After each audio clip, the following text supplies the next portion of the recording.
The dust was a living thing in Red Creek Valley, clinging to everything like a second skin. It coated the porch railings of the Thorne family ranch house, settled in fine layers on the leaves of the struggling cottonwoods, and, most of all, it collected in the lines etched around Elias Thorne's eyes. At 28, he felt a century old. His shoulders, narrow and sloped, carried the weight not just of the dust, but of a failing legacy. His father's ranch, once a proud and prosperous spread, was now little more than a memory and a debt. Elias ran a hand through his sandy brown hair, the strands catching on a week-old film of grime. He was a man built for books, not for branding irons. His hands were soft, the calluses from a lifetime of labor faint compared to the raw, cracked palms of the men he hired. His small stature, barely 5'7", was a constant reminder of how he fell short of the robust, commanding ranchers of the Old West. He saw the way the other men looked at him, with a mixture of pity and a thinly veiled condescension. They called him Little Thorne behind his back, a cruel joke that felt like a brand on his soul. The wind picked up, a hot, dry breath that rattled the loose boards on the barn.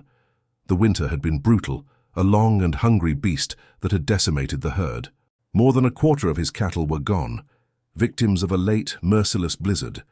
The bank in town, run by a man named Alistair Finch, had been patient at first, but patience was a currency Elias had long since overdrawn. Finch, a man who saw land as nothing more than an opportunity for his own empire, had been sniffing around the Thorne property like a vulture on a dying steer. Elias walked to the edge of the porch, squinting at the horizon. The sky was a pale, washed-out blue, a color that offered no promise of rain. His mind was a frantic swarm of numbers: the cost of feed, the value of the remaining herd, the looming interest on the loan. Every calculation ended in the same grim result. He was losing. He was failing his father's memory. His foreman, a grizzled old man named Jed, emerged from the barn, his weathered face a map of sun and worry. "Elias," Jed's voice was a low rumble, "we're running low on feed again. The men are getting restless. Said they'll stick around for one more week if you can get something from Finch, but after that they're gone." Elias nodded, the news hitting him like a physical blow. He had expected this. The men were loyal, but loyalty couldn't buy flour or tobacco. "I'm going to town, Jed," he said, his voice small but firm. "I'll talk to him. I'll convince him." Jed's expression was one of pity. "Elias, that man ain't got a heart. He's been waiting for you to fail. He'll offer you pennies for the land, you know that." "I know," Elias said, the word a whisper. "But what other choice do I have?" He saddled his horse, a sturdy bay named Jasper, and began the long ride into town. The landscape was a mosaic of browns and muted greens, the grass brittle under a relentless sun. The air was thick with the scent of dry earth and sagebrush. The rhythm of Jasper's hooves on the hard ground was the only consistent thing in Elias's world. As he rode, his thoughts drifted to the past. He remembered his father, a giant of a man with a booming laugh and hands like iron. His father had taught him to ride, to rope, but Elias was a clumsy student. He was more at home with ledgers and books, with the quiet dignity of a well-organized mind. His father had understood this, had even encouraged his love of reading, but a rancher's life was not a place for scholars. Elias had inherited the land, but not the strength to hold on to it. The town of Red Creek appeared on the horizon, a collection of ramshackle wooden buildings huddled together against the vast, empty sky. A few men lingered in front of the saloon, their voices carrying on the dry breeze. They glanced at him as he rode by, their gazes quick and dismissive. He was a figure of quiet tragedy in their eyes, the last vestige of a once proud family, now a ghost waiting to be buried. He tied Jasper to the hitching post in front of the bank. The building was a solid stone structure, a fortress of money and power in a town of wood and dirt. He felt a knot tighten in his stomach. The smell of dust and wood smoke filled his lungs. He pushed open the heavy wooden door, the bell above it jingling a stark final note. Inside, Alistair Finch was a man tailored for his role. He was thin, precise, his face a perfect mask of polite indifference. He sat behind a large oak desk, a ledger open before him. He did not look up immediately. "Mr. Thorne," Finch said, his voice a smooth, venomous drawl. I was expecting you. Alistair, Elias began, his voice wavering slightly. I've come to ask for an extension. Finch finally looked up, his eyes a cold, hard blue. An extension? On what grounds, Elias? Your herd is dwindling, your hands are leaving, the drought is getting worse. You're bleeding money, son. I know, Elias said, his hands clenching at his sides, but the feed I need is just too expensive. I need time. Just a little more time to find a buyer for the last of my cattle. Finch leaned back in his chair, a faint smile playing on his lips. I have a better idea. I'll buy your land. You can sell me your herd too at a fair price. You'll be debt-free. You'll have enough to start over somewhere else. It's a generous offer, Elias. It was not generous. It was a noose. Finch was offering a fraction of the land's true value, a price that would leave Elias with nothing. I can't, Elias said, the words catching in his throat. This land, it's my family's. It's all I have left. It's a liability, not an inheritance, Finch said, his tone turning sharp. This is your last chance, Elias. You have until the end of the week. If you can't come up with the money by then, I'll be forced to foreclose. And when I do, I'll take it all, cattle included, for 1/10 of what it's worth. Elias stumbled out of the bank, the sunlight hitting his eyes like a physical blow. He felt lightheaded, his world spinning out of control. The bank door closed with a click behind him, a sound that echoed like a final period at the end of a long, sad sentence. He untied Jasper and mounted up, his mind numb. The ride back was a blur of dust and despair. He didn't see the familiar landmarks or the endless expanse of the prairie. He was lost in a fog of failure, the end of the week. It wasn't a deadline, it was a death sentence. He was so absorbed in his misery that he didn't see the two riders until they were right in front of him. They were rough-looking men with hard faces and cruel eyes. They blocked the trail, their horses restless. Well, well, one of them said, a man with a scarred cheek and a mouthful of crooked teeth. Look what we have here, little Thorn. Heard you're having some troubles, boy. Elias's heart hammered against his ribs. He knew these men. They worked for Finch, often doing his dirty work, pressuring people to sell their land. Let me pass, he said, his voice trembling despite his efforts to keep it steady. Not so fast, the other man sneered. Finch told us you were being difficult. He said we should remind you how things work out here. A man can get lost out on the prairie. A man can have an accident. Elias's mind went blank with terror. He gripped the reins, his knuckles white. This wasn't just about his ranch anymore. This was a threat, raw and brutal. The scarred man reached for his pistol. Elias knew he was going to die. He had faced down storms and hungry wolves, but the cruelty of men was a different, more terrifying beast. He was frozen, unable to move, unable to fight. Just as the man's hand closed around the butt of his gun, a low, commanding voice cut through the tense silence. You boys looking for trouble? The sound was like thunder. Both men froze, turning their heads. Elias, his body trembling, managed to turn as well. Coming over the ridge, silhouetted against the setting sun, was a figure of unbelievable size. She rode a massive roan stallion, its powerful muscles rippling with every step. She was a woman, but her frame was broad and tall, her shoulders wide, her presence overwhelming. She wore a wide-brimmed hat that cast her face in shadow, but Elias could see the glint of a rifle in the crook of her arm. She was a giant, and she was alone. The two men exchanged a nervous glance. They knew who she was. The giant cowgirl, me Cassidy Jones. This ain't your business, lady, the scarred man grunted. Cassidy rode forward, her horse's hooves making a deliberate, heavy rhythm on the ground. She stopped a few feet away, her rifle leveled. Every piece of this land is my business. Now get off the Thorn property before I put you on a slab. Her voice was low, devoid of emotion, a promise as cold as the coming winter. The two men, intimidated by her reputation and her sheer size, backed their horses away. They cast a final, venomous look at Elias before turning and riding off, their curses swallowed by the wind. Elias was left alone with the giant. He sat on his horse, trembling, the adrenaline slowly seeping out of him. He looked at her, this colossal woman who had saved his life. Her face was now visible, framed by strands of dark, wind-swept hair. Her eyes were a deep, penetrating brown, and they held no pity, only a quiet, assessing gaze. She looked him up and down, a faint, almost imperceptible smile touching her lips. "You're Elias Thorne?" she asked, her voice still a low, steady rumble. He could only nod. "You look a little green, Mr. Thorne," she said, and then, the words as blunt and unexpected as a punch, she finished, "You're going to bed with me tonight."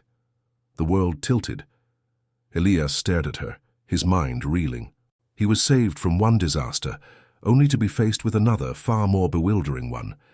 Elias's mind, so accustomed to the cold arithmetic of his ranch, could not make sense of the words. I beg your pardon," he stammered, his cheeks flushing crimson. He felt small, insignificant, and completely out of his depth. Cassidy's smile widened, a flash of white against the dark, weathered skin of her face. It was a look of pure, unadulterated amusement. "Don't get all flustered, rancher. You're bleeding." She gestured to his side. Elias, still reeling from the shock of her earlier statement, looked down. A dark, sticky stain was spreading across the fabric of his shirt. He hadn't even felt the graze of the bullet, or maybe the terror had just numbed him to the pain. "It's just a graze," he said, his voice shaky. "A graze that'll get infected and put you in the ground faster than a rattlesnake bite," Cassidy retorted, her tone clipped and authoritative. "My cabin's closer than your ranch. You're riding with me." And with that she dismounted with an easy grace that belied her size. She walked over to him, her long legs eating up the ground, and pulled the reins from his hand. "Come on, you're swaying." Elias, too weak and dazed to protest, watched as she tied Jasper's reins to her own horse's saddle. Her hands were large, strong, and calloused from a life of hard work. They were a world away from his own. She then motioned for him to follow her. He was now a passenger in his own rescue, a follower to a woman who moved with the purpose of a natural force. They rode in silence for a time, the twilight settling over the plains. The air grew cooler, carrying the scent of approaching night. Elias kept stealing glances at her. Her silhouette against the dying light was imposing. She was taller than any man he knew, with a broad-shouldered frame that was all muscle and sinew. Her dark hair, braided at the back, was tucked under her hat, and her profile was a sharp, striking line of nose and chin. He had heard the stories about Cassidy Jones. She was a legend whispered in saloons and around campfires. They said she could outshoot any man, outride any ranch hand. They said she could break a wild Mustang with a single glare. But she was more of a myth than a person to him, a larger-than-life figure who existed on the fringes of his quiet, orderly world. Now she was his reality. Her cabin was small, nestled in a small canyon and hidden from the main trail. It was built from rough-hewn logs, a testament to her self-sufficiency. Inside, it was Spartan but clean. A single bed, a small table, a stone fireplace where embers still glowed. The air smelled of wood smoke and a faint, sweet scent he couldn't quite place. "Sit," she commanded, gesturing to a low stool. Elias obeyed, his legs feeling like jelly. She went to a small wooden chest and pulled out a clean rag and a bottle of what looked like whiskey. "This is going to sting," she said, her voice flat. She knelt before him, her eyes focused on the wound. With a swift, practiced hand, she unbuttoned his shirt, her touch impersonal, efficient. Elias felt a jolt of self-consciousness. He was a small man, thin and unremarkable, and she was examining him with the quiet intensity of a vet checking an animal. She uncorked the bottle and poured the liquid onto the rag. The sharp, acrid smell of the whiskey filled the small room. Elias braced himself, his muscles tensing. The sting was a flash of fire. He gasped, his back arching, but he didn't cry out. He squeezed his eyes shut, trying to ride out the wave of pain. Cassidy's hands were steady as she cleaned the wound, her movements precise. She didn't offer any words of comfort, but her quiet efficiency was a kind of reassurance in itself. Once she was done, she wrapped a clean strip of cloth around his torso. "You'll live," she said, standing up. "Now get on the bed. You need rest." He looked at her, and then at the single bed. "Wait," he said, his voice a low, embarrassed murmur. You weren't serious about before?" A ghost of a smile touched her lips. I told you. You're going to bed with me tonight. The bed's mine, and you're sleeping in it. I'll take the floor. Elias felt a profound sense of relief, quickly followed by a fresh wave of embarrassment. He was a fool. She was just a no-nonsense woman who didn't mince words. "No, I can't let you," he said, pushing himself up from the stool. "It's your home. I can sleep by the fire." She put a hand on his shoulder, and the sheer force of it pushed him back down onto the stool. "You're a guest in my home, Elias. I'll not have you sleeping on the cold floor with a wound that needs to be mended. Now stop being so stubborn and get in the bed. I'll get you a blanket." He didn't argue. He felt too weak to. He lay down on the bed, the rough wool of the blanket, a welcome weight. The pain in his side was a dull ache now. He watched as she moved about the cabin, her motions fluid and silent. She poured herself a cup of coffee and sat at the table, her back to him, staring into the fireplace. "Thank you," Elias said, the words a little choked. She didn't turn around. "Don't thank me. You got yourself into a mess. I just cleaned it up." "Those men, they work for Finch?" "Yes," Elias said, his voice flat. "He's trying to take my land. He gave me until the end of the week to pay a debt I can't pay. I guess they were meant to be a final warning." Cassidy was silent for a long moment. She took a slow sip of her coffee. "Finch is a snake," she said finally. "He's been trying to get his claws into everyone's land. He's a disease." "I know," Elias said, a wave of despair washing over him. I'm not like my father. I don't have the stomach for this kind of fight. I'm going to lose the ranch, Cassidy. I'm going to lose everything." He expected a condescending remark, a dismissal of his weakness. Instead, she just stood up, placed her empty mug on the table, and walked over to the bed. She looked down at him, her face unreadable. "Sleep, Elias," she said, her voice softer than he'd heard it before. "Worrying about it won't change anything tonight. You'll think better on a full stomach and with a rested body. Now get some rest. We'll talk in the morning." She then turned and lay down on a blanket she had spread on the floor. She lay on her back, her hands behind her head, staring at the ceiling. She was a silent, powerful presence in the small room. Elias felt an odd sense of security. He was in a strange place with a stranger, a giant woman who had saved his life and commanded him to rest. He felt safe. For the first time in months, the heavy weight of the world lifted from his shoulders, and he drifted into a deep, dreamless sleep. The last thing he saw before he closed his eyes was the silhouette of her massive frame on the floor, a protective shadow cast over him. Morning came with the soft golden light of dawn filtering through the cabin's single window. Elias awoke to the sound of sizzling bacon and the rich smell of coffee. The pain in his side was a dull throb, a manageable ache. He looked down and saw the neat bandage Cassidy had applied. He sat up, his movements stiff. Cassidy was standing by the fireplace, a large skillet in her hand. She wore the same clothes from the night before, but her hat was gone, revealing a thick mane of dark hair that fell to her shoulders. She was even more imposing in the light of day. "Morning," she said without turning. "The coffee's hot, the bacon's almost ready. I have to go out and check on my traps. Eat, and then you can take a look at your horse. He's been fed and watered."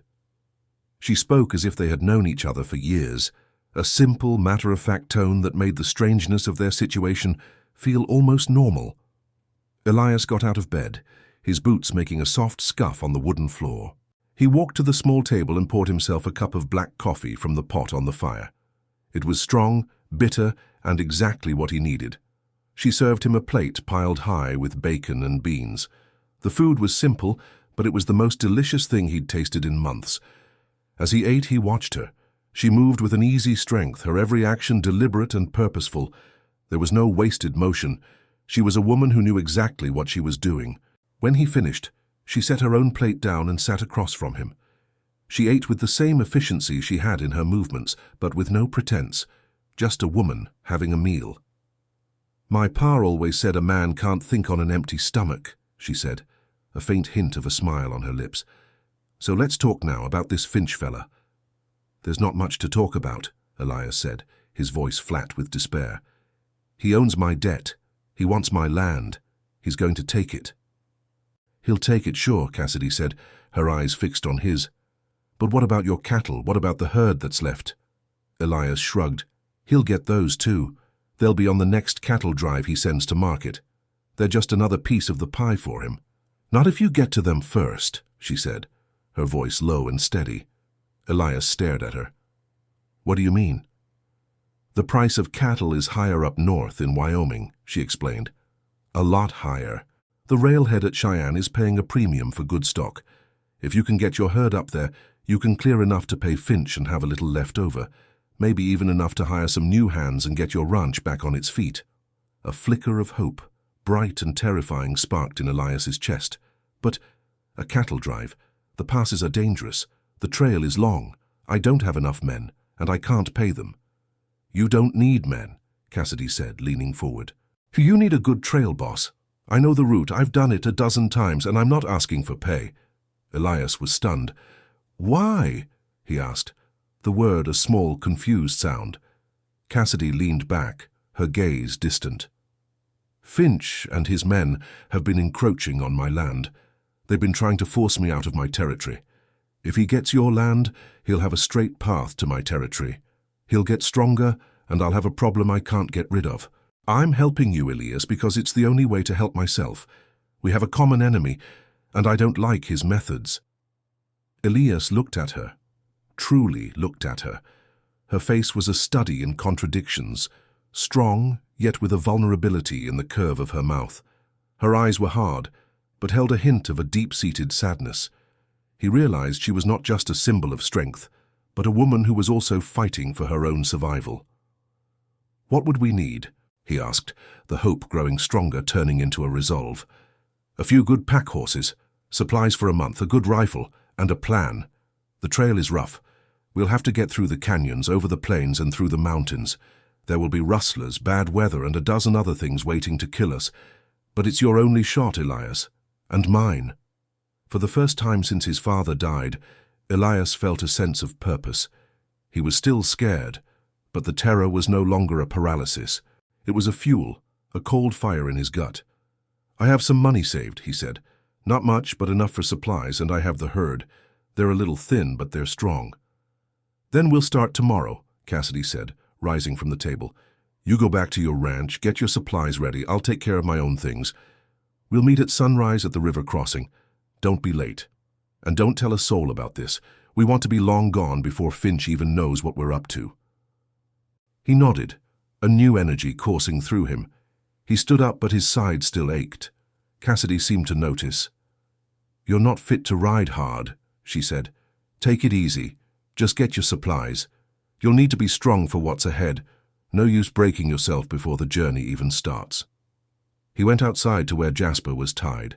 The horse nickered a soft greeting. He gave him a pat on the neck. As he mounted, he looked back at the small cabin. Cassidy was standing on the porch, watching him with that same quiet intensity. He raised a hand in farewell. She simply nodded. The ride back to his ranch was different from the one he had taken the day before. The dust was still there. The sun was still unforgiving. But the weight was gone.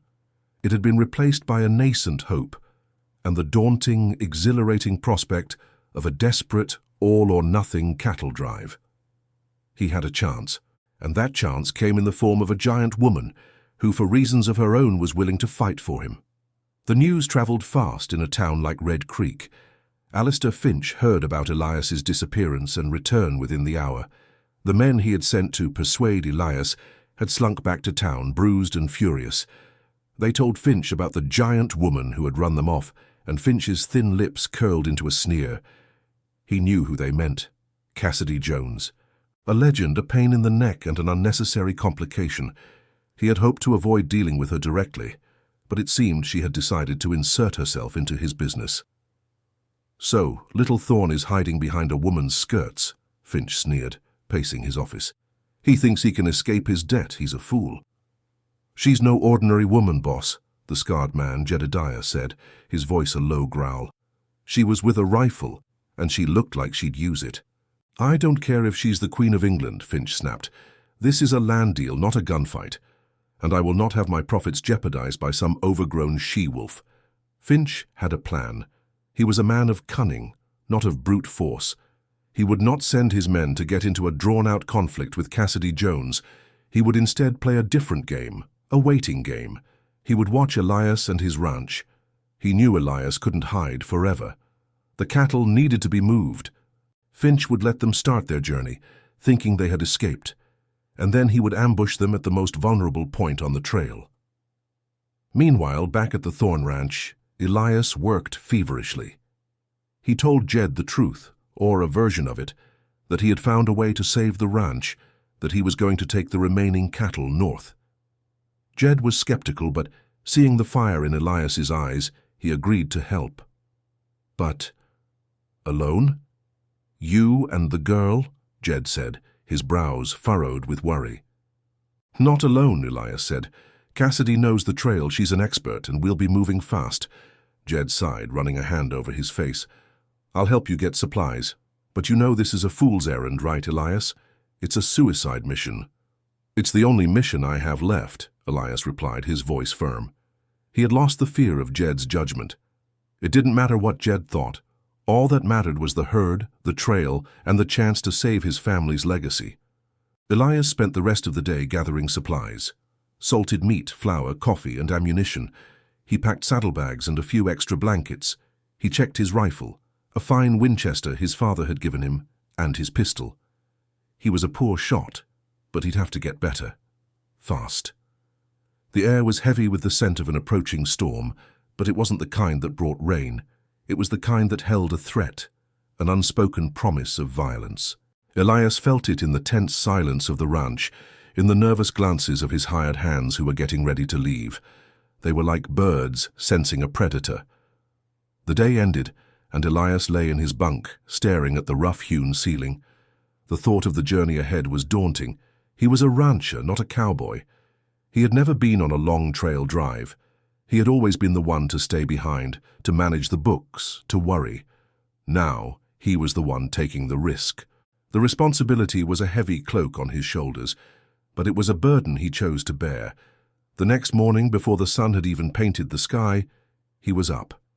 He saddled Jasper and the 2 pack horses they would need.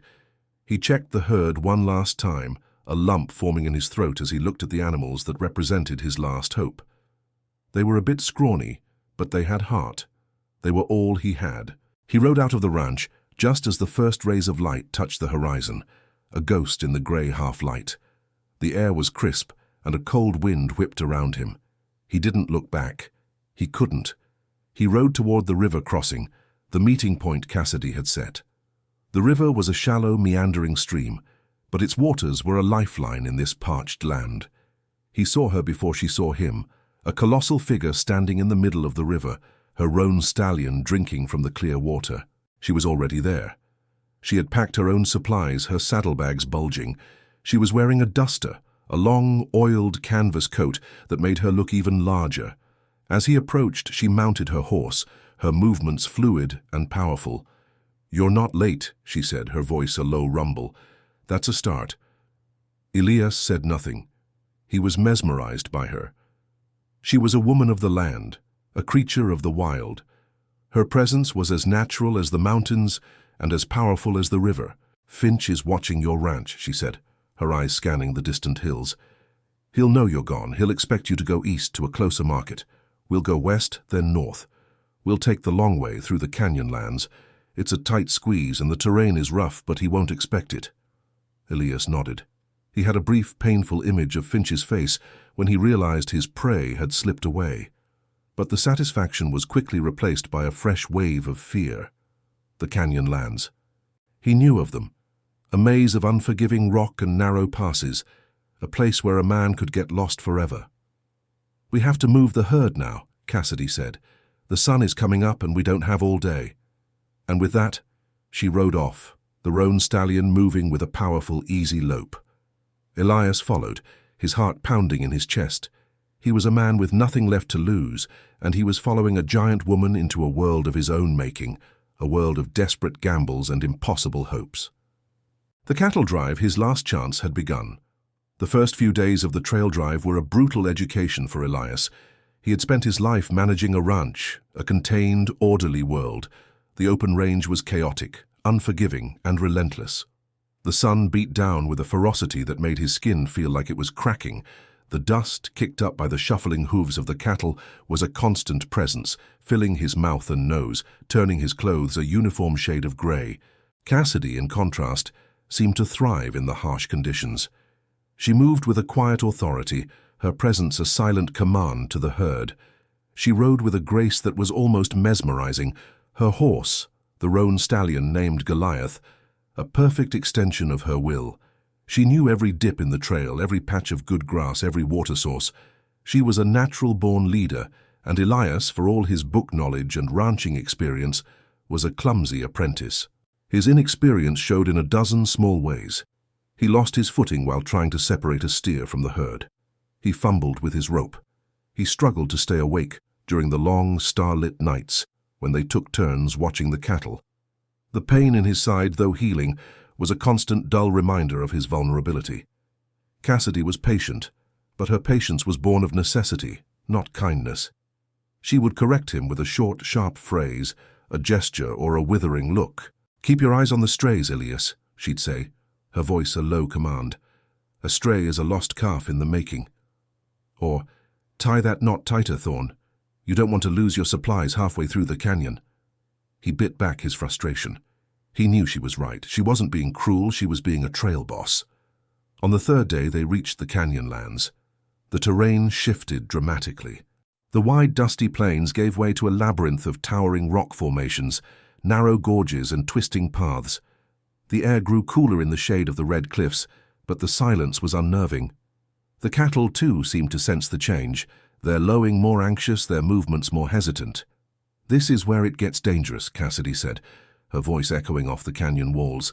"The canyons are full of surprises, flash floods, rock slides, and men who like to take what isn't theirs. Stay alert." Elias felt a prickle of fear. He looked up at the impossible cliffs, at the razor-thin passes. This wasn't just a physical journey, it was a mental one, a test of endurance and courage he wasn't sure he could pass.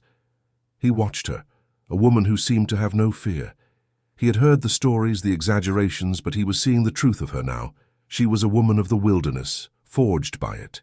Her height, her broad shoulders, her quiet strength, they weren't just physical traits, they were the tools she used to survive. One afternoon, a young calf got spooked and ran off, bolting down a narrow, rocky incline. Elias, in a moment of panic, spurred his horse after it.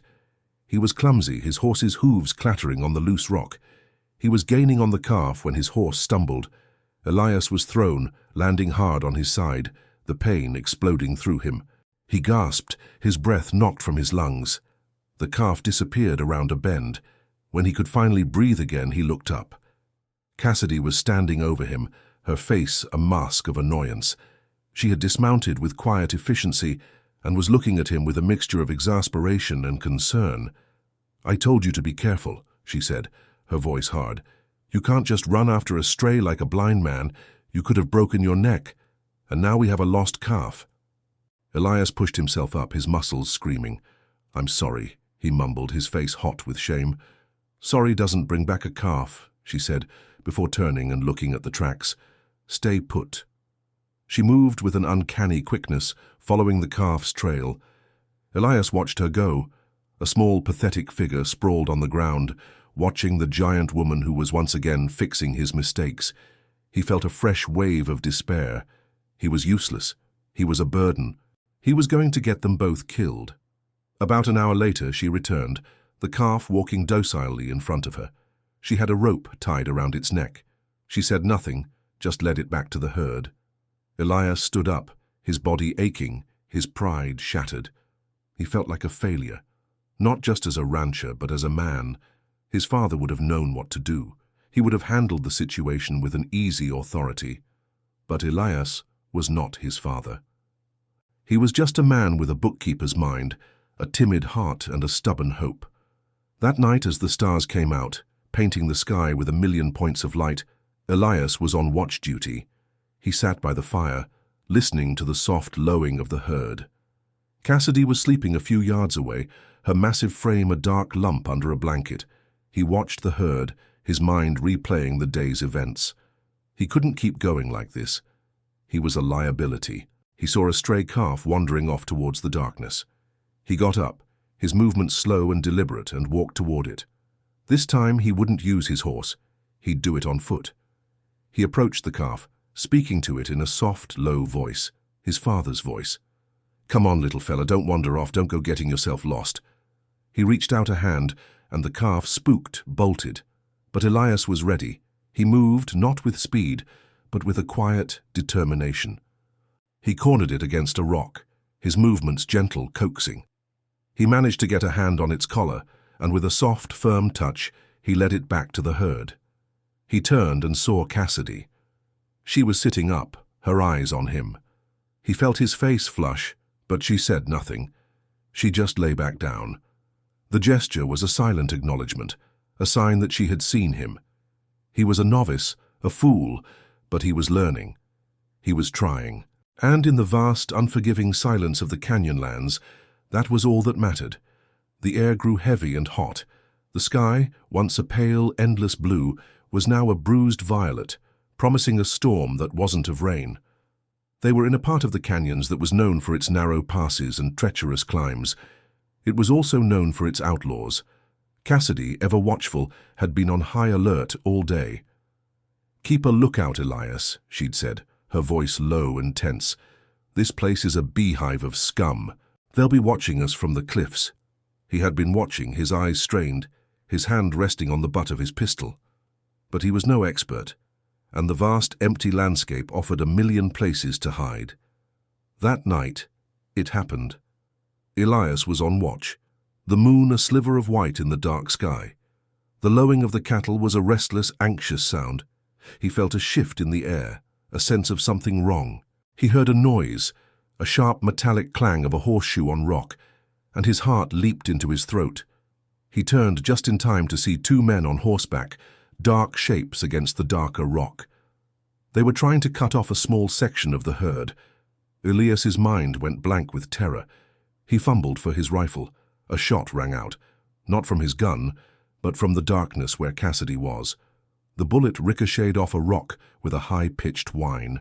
The two rustlers, surprised by the unexpected fire, turned their horses and bolted. Cassidy emerged from the shadows, her rifle still in her hands. Her face was a grim line of concentration. "I told you to be alert, Elias," she said, her voice a low, furious whisper. "They were 10 feet away from you. You would have been a dead man." Elias was trembling, the cold sweat of fear beading on his forehead. I didn't see them." "That's the problem," she said, her eyes blazing. "You have to stop thinking like a rancher and start thinking like a cowboy. This isn't a pasture. This is a battlefield, and you're on the front lines." She didn't berate him further. She simply went about the work of checking on the herd, her movements a mix of controlled fury and silent efficiency. She circled the cattle, calming them with a few low, soothing words. Elias stood there, useless, his rifle in his hands like a foreign object. The next day, she started giving him lessons, not with words but with actions. She would have him set up a target, a tin can on a rock, and stand 10 yards away. "Shoot it," she'd say. Elias would raise his pistol, his hand shaking, and fire. The bullet would go wide, kicking up a puff of dust. "You're not aiming, you're hoping," she'd say, taking the gun from his hand. She would hold it up, her own hand a rock-steady thing, and with a single, quick motion, she'd fire. The tin can would leap into the air, a small, triumphant dance of a direct hit. "Hold your breath," she instructed him, her voice patient. "Don't rush the shot. Squeeze the trigger, don't jerk it, and don't think about it. Just do it." She was a brutal but effective teacher. He was not a natural marksman, but he was a good student. He learned to breathe, to focus, to let go of his fear. After a few hours of practice, he was finally able to hit the tin can, not with every shot, but with enough consistency to give him a flicker of confidence. He also learned to read the land. Cassidy showed him how to spot a broken twig, a disturbed patch of grass, a telltale hoofprint. He learned to listen to the sounds of the night, the way the wind carried a different sound, the anxious lowing of the cattle that meant trouble was near. The two rustlers from the night before had been a warning shot.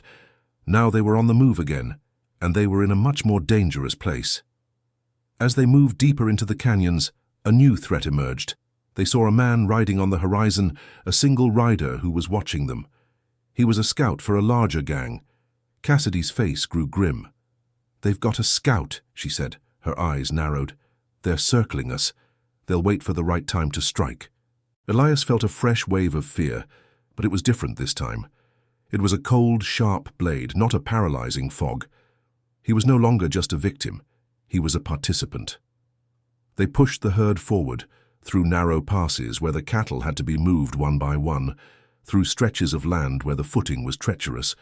Elias was working harder than he ever had in his life. He was tired, his muscles ached, and his hands were raw, but he felt a sense of purpose. He was doing this for his family, for his legacy. He was no longer running from a debt. He was fighting for his life.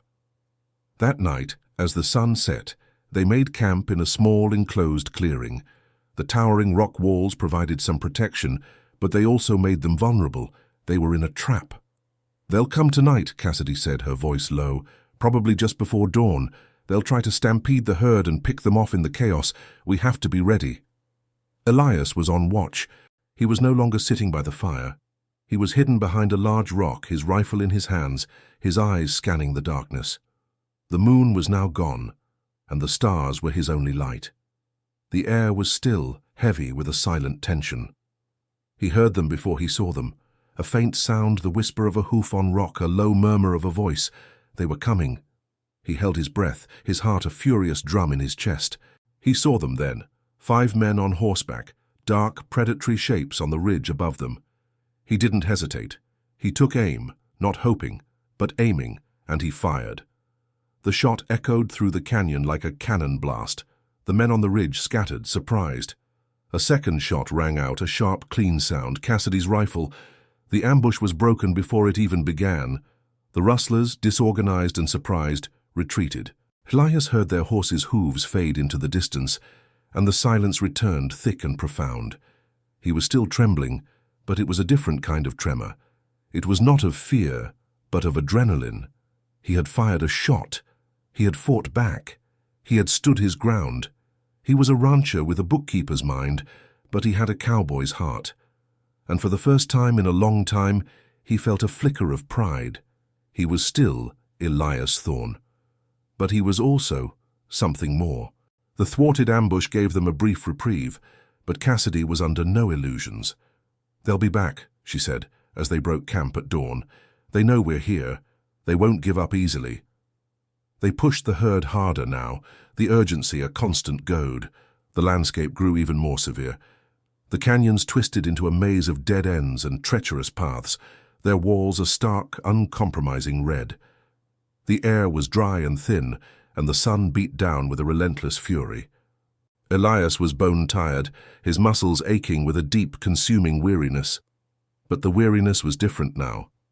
It was the good kind, the exhaustion of a body pushed to its limit. He was no longer just following Cassidy's lead, he was working with her. He learned to anticipate the herd's movements, to read the subtle shifts in their lowing that signaled a change in their mood. He learned to work with Jasper, his horse, to guide the cattle with a quiet authority that was more effective than any loud command. He watched Cassidy, and a grudging admiration began to replace his initial fear and embarrassment. She was an absolute force of nature. She could ride for 18 hours straight, her face a mask of weary determination. She could fix a broken saddle, mend a torn fence, and with a few deft motions, extract a stone from a steer's hoof. She was an entire crew in one woman. One evening they made camp near a small hidden spring. The water was clear and cold, and the grass was a vibrant green, a small pocket of life in a barren land. Elias took his watch, sitting on a high rock overlooking the herd.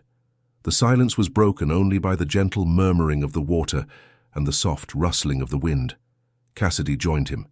She sat on the rock beside him, her presence a silent, calming anchor. "You're getting better," she said, her voice low and quiet. Elias was surprised. She had never offered praise before. "I'm trying," he said, the words a little husky. "I was a fool. I thought I knew what this life was about. I was just managing the paperwork. I didn't know anything about the real work." Cassidy was silent for a moment. She looked out at the vast, star-strewn sky. There are a lot of ways to be a rancher, Elias. Your pa knew that. He saw something in you, something beyond the ropes and the branding irons. That's why he let you read your books. He wanted me to be him, Elias said, a faint bitterness in his voice. He wanted a son who could handle a gun and a herd with a strong hand. No, Cassidy said, her voice firm. He wanted a son who could manage a ranch with a clear head, and a son who wouldn't be afraid to take a risk. The only difference between him and you is that he had the courage to take the risks he needed to. You're just learning. Elias looked at her, his heart full. He had never heard anyone speak of his father's intentions with such clarity. It was as if she had looked inside his own heart and read the unspoken doubts he carried. "Why are you helping me, Cassidy?" he asked, the question spilling out of him. "The land isn't even yours. Finch's men are a threat, but you could have handled them on your own. You didn't have to get tangled up in my mess." Cassidy's eyes were distant, fixed on the horizon. "This land is a part of me, Elias. I was born in these hills. I learned to ride a horse before I could walk. My family's been here for generations. Finch and men like him, they don't see the land. They see a commodity. They see numbers. They strip the land of its soul, and they leave it for dead. I'm fighting for the land, Elias, and you're fighting for it too. You just didn't know it yet." Her words were a revelation. He had been fighting for his father's legacy, for his family's name, but she was right. He was fighting for something more profound. He was fighting for the very soul of the land itself. They sat in silence for a time, a strange and unlikely pair. A bookish man with a rancher's heart, and a giant woman with a soul as big and untamed as the land she loved. The canyon, once a place of fear and dread, now felt like a sanctuary. It was a place of danger, but it was also a place of solace, a place where he was finally finding his footing. The rest of the night passed in a quiet peace. He felt a profound sense of camaraderie, a sense of belonging he had never felt before. He had an ally, a partner in a struggle that was bigger than himself, and for the first time, he felt that they had a chance. The canyon lands gave way to the rolling hills and plains of northern Arizona. The air was cooler, the landscape less punishing. The herd, too, seemed to sense the change, their movements more relaxed, their lowing a soft, contented sound. They were past the worst of the canyons, but a new kind of threat loomed on the horizon, the rustlers. They knew they were still being followed. Cassidy saw the signs, a faint trail of a few horses, the distant glint of a telescope on a high ridge. The men were shadowing them, waiting for the right moment. "They'll try to cut us off," Cassidy said, her eyes fixed on the distant hills, "probably at the pass. It's the only way through the mountains to the railhead. They'll know we're going there."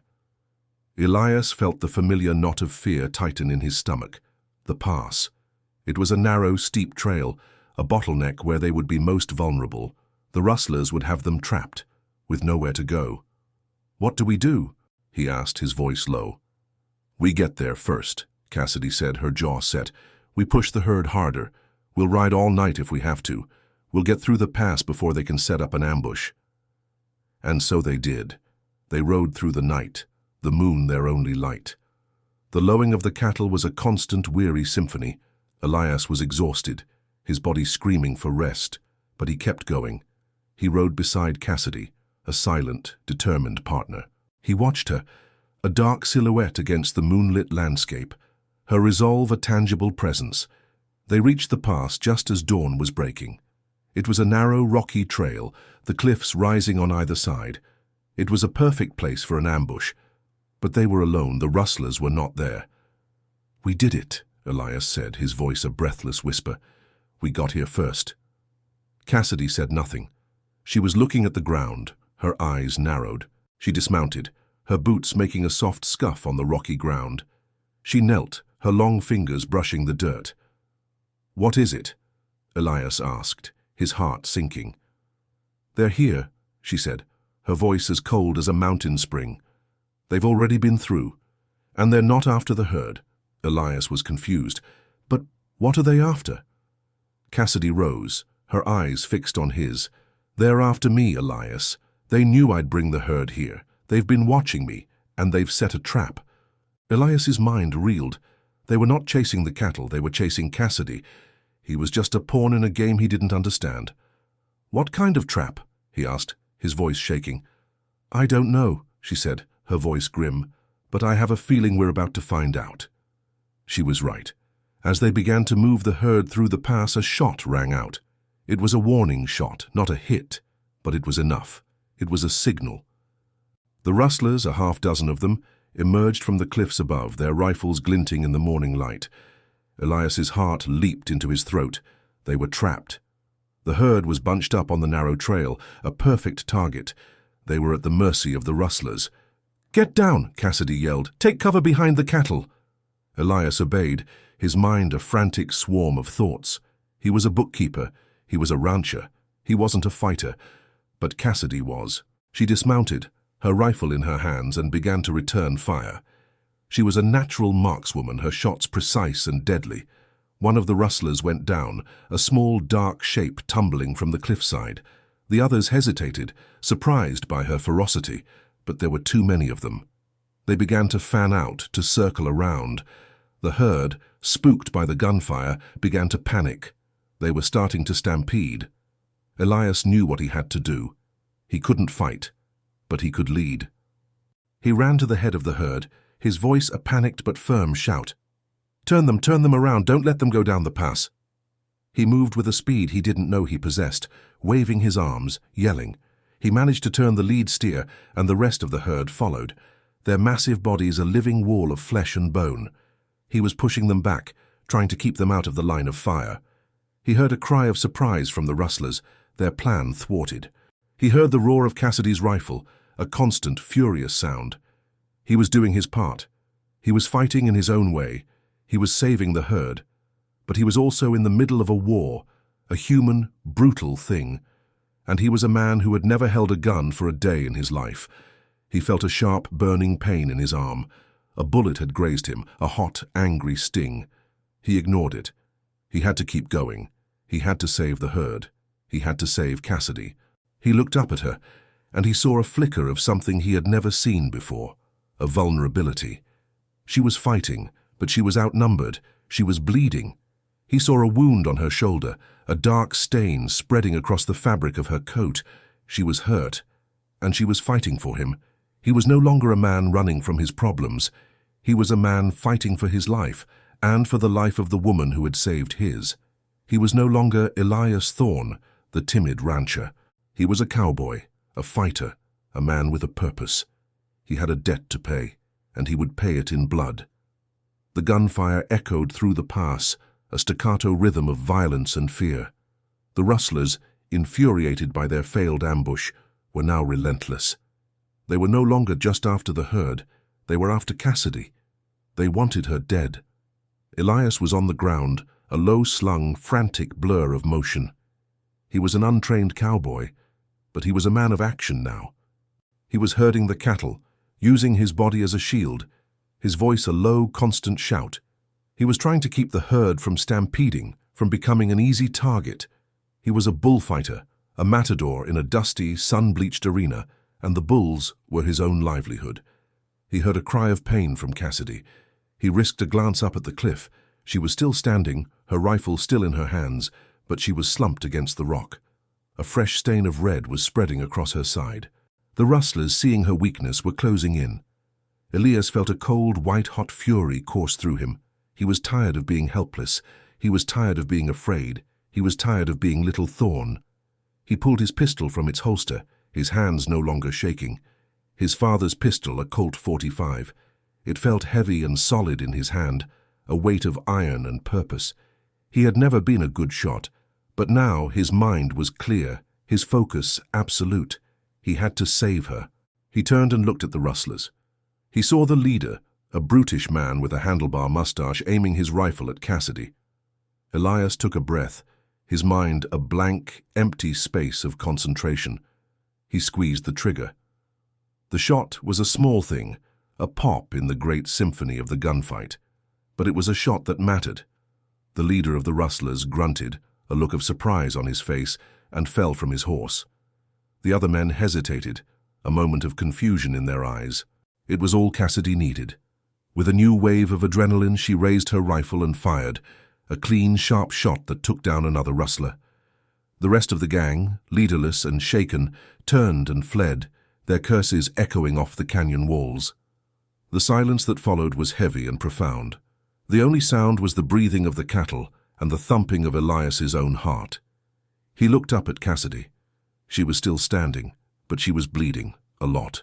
He scrambled up the rocks, his legs and arms screaming with protest. He reached her side, his hands shaking. "You're hurt," he said, his voice a choked whisper. She smiled, a weak, weary thing. "You're a better shot than you think, Elias." He ignored her words. He ripped a strip of cloth from his shirt and pressed it against her wound. She hissed with pain, but she didn't complain. She was a giant, a force of nature, but she was also just a woman, bleeding and in pain. "We have to go," she said, her voice strained, "before they come back with more men." He nodded. He helped her to her horse, his small hands supporting her massive frame. He helped her onto the saddle. She winced with every movement, but she was a study in grim determination. He mounted Jasper, and they began to move the herd forward again through the pass and out into the open plains. They rode for hours, putting as much distance between themselves and the ambush as they could. Cassidy was silent, her face pale, her lips pressed into a thin line of pain. They made camp that night in a small valley, a safe distance from the pass. Elias helped Cassidy off her horse, his arms a steady support. He laid her down by the fire, her head resting on a blanket. He knelt beside her, his hands a blur of motion. He unbuttoned her shirt, his movements clumsy but filled with a new, quiet purpose. The bullet had gone clean through, a nasty flesh wound that was bleeding profusely. He cleaned it with whiskey, his face grim, and wrapped it in a clean bandage. He was a bookkeeper, a rancher, but he was also a medic, a cowboy, a fighter. He was a man who had changed in a few short, brutal days. When he was done, he sat beside her, his own body a symphony of aches and pains. The bullet had grazed his arm, a painful but shallow wound. It didn't matter.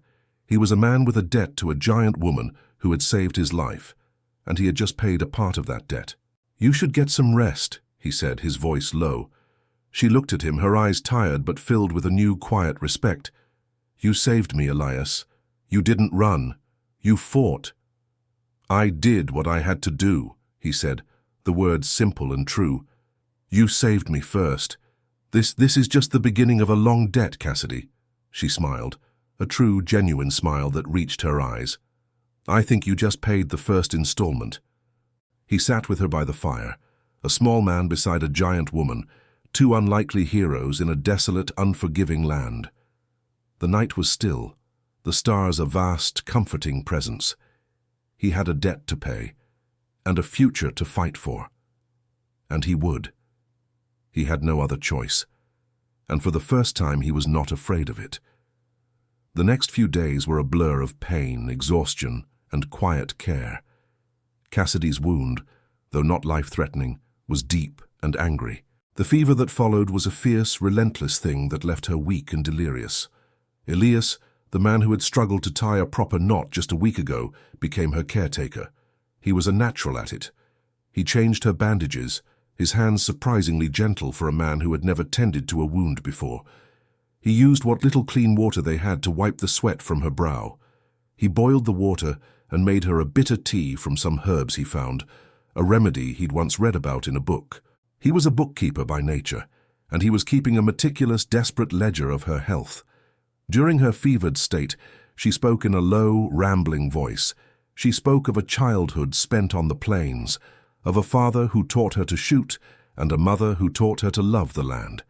She spoke of a brother, a dark, handsome figure named Jesse, who had left for the war and never came back. She spoke of loneliness, a quiet, deep-seated ache that had been with her for a long time.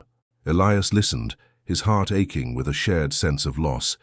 He knew what it was like to be alone. He also learned that her size wasn't just a physical trait, it was a burden. People had always been intimidated by her, had always seen her as a caricature, not a woman. She was a legend, a myth, but she was also just a person who wanted to be seen for who she was, not what she was. He was no longer intimidated. He saw past her size to the woman beneath, the woman who laughed at his clumsy attempts at herding, the woman who had a soft spot for a wounded animal, the woman who would risk her own life to save a man she barely knew. He saw her vulnerability, and he found a new kind of strength in it. The fever broke on the fourth night. Cassidy awoke, her mind clear, her body drenched in sweat. She looked at him, her eyes still a little clouded, and a flicker of surprise passed through them. She was a woman who was used to being self-sufficient, and the idea of being cared for was a foreign concept to her. "You should have left me," she said, her voice a rough whisper. "You could have taken the herd and gone on." "I told you," Elias said, his voice firm. "I have a debt. I'm not leaving you here." She said nothing, but a faint, grateful smile touched her lips. She was a giant of a woman, but in that moment, she looked small and vulnerable and completely human. The next few days were slow and steady. Cassidy was still weak, but she was recovering. Elias took on the full burden of the cattle drive. He was still clumsy, but he was no longer a fool. He knew how to lead the herd now, how to read the land, how to listen for danger. He was a rancher with a bookkeeper's mind, and he was putting his mind to the task. He was organized, methodical, and surprisingly good at it. He also had a new kind of confidence. He had faced down armed men. He had tended to a wound. He had taken on the full responsibility of a cattle drive. He was no longer Elias Thorne, the timid rancher. He was a man who had faced his fears and had found a strength he never knew he had. The two of them, a mismatched pair, were a strange but effective team. She was the one with the knowledge of the land, the experience, the raw strength. He was the one with the quiet determination, the methodical mind, the soft hands that knew how to heal. They were two halves of a whole, a perfect, unspoken partnership. They began to talk, not just about the cattle drive, but about their lives. Elias spoke of his father, of the pressures of a legacy he never felt he could live up to. He spoke of his love for books, for the quiet dignity of a well-ordered life. Cassidy spoke of her life on the plains, of her love for the land, of her family, and the loneliness that followed. Their conversations were like a slow, meandering river, a gentle flow of words that revealed their hearts. He learned that she was not just strong, she was lonely. She had a heart that was as big as her frame, a heart that had been broken and bruised, but never shattered. She was a fortress, but he was beginning to see the cracks in the walls. She in turn learned that Elias was not just timid, he was resilient. He had a quiet strength that was more powerful than any brute force. He was a man of the mind, but he was also a man of the heart, a man who would fight for what he believed in, even when he was terrified. The days passed and the mountains began to loom on the horizon. The end of the trail was near, but a new kind of challenge was on the horizon, the challenge of what to do next, the challenge of what would happen when the debt was paid, when the journey was over. The thought was a strange, bittersweet thing. He wanted to reach the railhead, to save his ranch, but he didn't want the journey to end. He didn't want to leave the woman who had become his unlikely partner, his quiet friend, his fellow warrior in a war he never wanted to fight. The closer they got to Cheyenne, the more frequent the signs of pursuit became. Fresh hoofprints, a discarded cigarette butt, a distant rider on the ridge. The rustlers were still on their trail, a persistent, shadowy presence that never seemed to go away. Cassidy was back on her feet now, her wound healing, but she was still weak. She was a silent, grim presence beside Elias, her eyes constantly scanning the horizon. She had a bad feeling. They were a few days away from the railhead, and the rustlers were running out of time. They would make their move soon. "They'll be waiting for us at the last crossing," Cassidy said one evening as they sat by the fire. "It's the last river before the town. They'll know we have to cross it." Elias felt a cold knot of dread in his stomach. The last crossing. It was a perfect place for an ambush. The river was wide and fast, and they would be most vulnerable there. "What do we do?" he asked, his voice low. "We find another way," she said, her voice a low rumble of determination. "The river has a narrow crossing a few miles upstream. It's too tight for a full herd, but we can do it. It'll be slow, but it's our only chance." He nodded. He trusted her. He no longer questioned her. She was the expert. She was the one who knew the land. He was just the one with the debt. The next day was a grueling march. They pushed the herd hard, their movements a frantic, desperate dance. They reached the upstream crossing at dusk. It was as she had said, a narrow rocky pass where the river was little more than a wide stream. It was treacherous, but it was their only hope. They began the slow, painful process of moving the herd across. The cattle were nervous, their hooves slipping on the wet rocks. Elias and Cassidy worked side by side, their movements a silent, efficient choreography. They were a team, a well-oiled machine of two. Just as the last of the herd was crossing, they saw them. Two riders on the ridge above them, their silhouettes clear against the setting sun. The rustlers. They had found them. "We have to go," Elias yelled. "Now!" They didn't. Instead, the two riders dismounted, their movements deliberate. They were waiting. They were not going to ambush them. They were going to talk. Elias and Cassidy rode to the edge of the river, their hands resting on their pistols.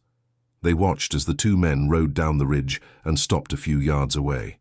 One of them, a large man with a brutal square jaw, was the leader. The other was a small, thin man with a cruel, thin-lipped smile. "Well, well," the leader said, his voice a low, mocking drawl. "Look what we have here. Little Thorn and the giant Cowgirl. You two have been a real pain in the neck." "We're not looking for trouble," Cassidy said, her voice low and steady. "We're just passing through. Let us be." "I'm afraid I can't do that," the leader said, his eyes fixed on Cassidy. "My boss, Mr. Finch, he's got a special message for you. He says you've been interfering in his business and he's not happy about it." Elias's blood ran cold. He had been so focused on the rustlers, on the danger from the trail, that he had forgotten the real enemy. Finch. He was the one who was pulling the strings, the one who was orchestrating this whole ordeal. "Tell him his business is on my land," Cassidy said, her hand tightening on her pistol. "He's the one who's been interfering." "I think you misunderstand," the thin man said, his voice a smooth, venomous whisper. "Finch doesn't care about the land. He cares about the herd.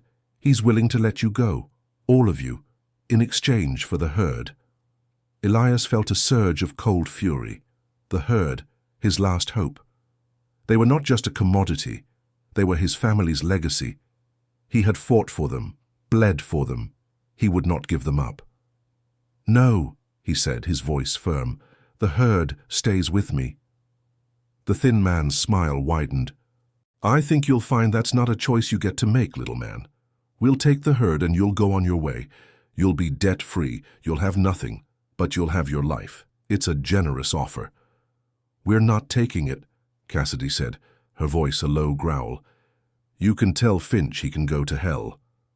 The leader of the rustlers sighed, a long, weary sound. "I was hoping we could do this the easy way, but it seems you two are just as stubborn as the legends say." He pulled his rifle from its holster, his movements slow and deliberate. Elias felt his heart pound in his chest. This was it. The final showdown. The last battle for his ranch. For his life. "We're not giving up," Elias said, his voice a low, fierce whisper. "We'll fight you." The leader laughed, a cruel, mocking sound that echoed off the canyon walls. "You? A bookkeeper? You'll fight us? You're a fool, little man. You're a dead fool." And with that, he raised his rifle. Elias and Cassidy, side by side, drew their pistols. The final battle had begun. The air was thick with tension, a palpable hum of unspoken violence. Elias had his pistol out, his hand steady, but his mind was a whirlwind of frantic thoughts. He was a bookkeeper. He was a rancher. He was not a gunslinger. He had faced down rustlers before, but they had been a disorganized gang. This was a different kind of threat. These were men who were here to do a job that involved taking his life and the herd. Cassidy was a rock beside him. Her eyes were narrowed in concentration, her body coiled and ready to strike. She was a natural-born fighter. She was ready. "You're a long way from home, Thorn," the leader of the rustlers said, his voice a low taunt. "It's a shame your daddy ain't here to save you." The words hit Elias like a physical blow. His father. The man he had always strived to be. The man he had always felt he had failed. "He's here," Elias said, his voice a low, fierce whisper. "He's right here." He raised his pistol, a silent promise to his father's memory. The leader of the rustlers laughed, a cruel, mocking sound that echoed off the canyon walls. "You're a fool, boy," he said, "a dead fool." And with that, he raised his rifle. The shot was a sharp, final report. Elias felt a searing pain in his shoulder, and he stumbled back, his pistol falling from his hand. He was on his knees, his mind a red-hot blur of pain and fury. He had failed. He had failed his father. He had failed the herd. He had failed Cassidy. But the shot had not come from the rustler's rifle. It had come from a different direction. A third party, a new player in this deadly game. A rider, a ghost of a man on a black horse, rode out from the shadows. He was a lean, hard-faced man, his eyes a cold, brutal blue. He had a rifle in his hands, and he was aiming it at the rustlers. The rustlers were confused, their movements a frantic, disorganized dance. They didn't know who this new player was. They didn't know if he was friend or foe. They just knew he was here, and he was armed, and he was angry. "Leave them alone," the man said, his voice a low, dangerous growl. "The Thorne family is off limits." The leader of the rustlers, a man who had faced down dozens of men, felt a prickle of fear. He looked at the man's face, a face that was all hard angles and sharp lines. He knew that face. He had seen it on wanted posters. It was the face of a man who was wanted in 5 states for murder, theft, and a long list of other crimes. It was the face of a man who was a living legend, a ghost from the past. Jesse, Cassidy's brother, the man who had gone to war and never came back. The man she had spoken of in her delirium. He was here, and he was a killer. "Jesse?" Cassidy said, her voice a choked whisper. Jesse's eyes, cold and brutal, met hers. He didn't speak. He just looked at her, his face a mask of unreadable emotion. The leader of the rustlers, a man who had been brave in 100 fights, turned his horse and fled, his men following in a panicked, disorganized rout. They were not afraid of Elias or Cassidy, but they were terrified of Jesse. The silence that followed was profound. Elias, his shoulder a searing pain, watched as Jesse dismounted and walked toward them. He was a tall man, a little taller than Elias, but he was a wiry, dangerous figure, a shadow of the giant woman he was related to. He looked at Elias, a cold, assessing gaze. "You're Elias Thorne?" he asked, his voice a low, flat rumble. "Yes," Elias said, his voice a whisper. "And you're Jesse." Jesse nodded, his eyes fixed on him. "You're a fool, Elias Thorne," he said, his voice devoid of emotion. "You're a lucky fool. You should have stayed home." He looked at Cassidy, and the coldness in his eyes was replaced by a look of something else, something he couldn't name, a mix of regret, of sadness, of a long-buried love. "Cassidy," he said, his voice a low, ragged sound, "I thought you were dead." "I thought you were," she said, her voice a sob. They didn't hug, they didn't touch. They were 2 ghosts from the same past, 2 people who had been separated by a war and a long, difficult life. They just stood there, their eyes locked, their bodies a testament to the pain and the loss and the love they had shared. Elias, a man with a bookkeeper's mind, was a witness to a story he didn't understand, a story of a long-lost brother, a gunfighter who had come back from the dead to save his sister. It was a story that was more profound, more painful, and more human than any he could have ever imagined. He was a man with a debt to a giant woman, and now he had a debt to her brother, a man who was a living ghost. The road to Cheyenne had just gotten a lot more complicated. The reunion was a fragile, tense thing. Jesse was a man of few words, and his eyes, a cold, brutal blue, were a constant, unsettling presence. He was a man who had seen too much, done too much, and it showed in the hard lines of his face, the weary slump of his shoulders. He tended to Elias's wound with the quiet, efficient movements of a man who had done it 1,000 times. He cleaned the wound, applied a bandage, and then, without a word, he walked away, a ghost in the vast, empty landscape. Elias and Cassidy were left alone, 2 people who were now bound by a third, a man who was a mystery, a man who was a legend, a man who was her brother. "He's a ghost," Cassidy said, her voice a low, pained whisper. "I don't know who he is anymore. The Jesse I knew, he's gone."